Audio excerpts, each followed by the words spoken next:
It started, though, when I was there. Dora Lewis would tell them she'd read from a book called The Telltale Lilac Bush and Other Stories by Ruth Ann Music. And if anybody listens to this, and believe me, I've had 100 people call me, I listen to that, I watch that, whatever.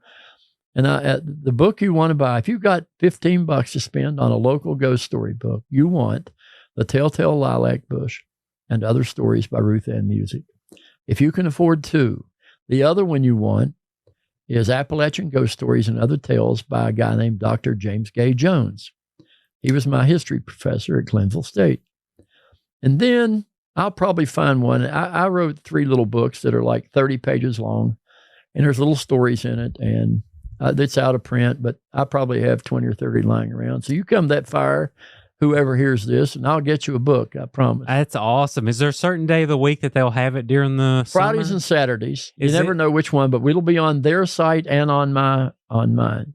Now I'm getting ready to get mostly off my regular Facebook page and go to one called Ramblings, Past, Present, and Future, because I'm getting ready to do these bucket list things. Mm-hmm. And I'll be rambling along.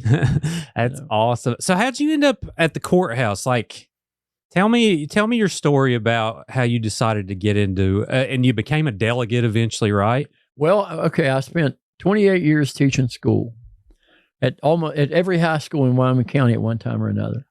For 20 years, I taught almost always social studies of some kind, history or psychology or social studies, whatever. Mm-hmm. Then it kept getting hard to keep a job, though. We were going from 6 high schools to 2, Wyoming East and West Side eventually. Mm-hmm. And every coach that ever coached has a minor in history. So you'd get bumped. You have 15 years of teaching, and I'd get bumped. I'd get riffed is what it's called. That would be the thing, like they would, get a minor in history and phys ed. Right, right. See, and then but they could always keep a job ahead of me because there were people that coached me. Right.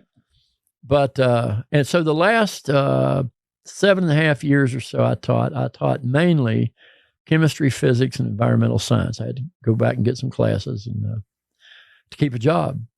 And then I got a call one day. I had become the chairman of the Wyoming County Republican Executive Committee, trying to get it reorganized. We weren't doing much for a while. And we kind of got going, and I got some calls from Republicans and Democrats who wanted me to run for office. And I said, well, why do you Democrats want to run? And I won't get into that.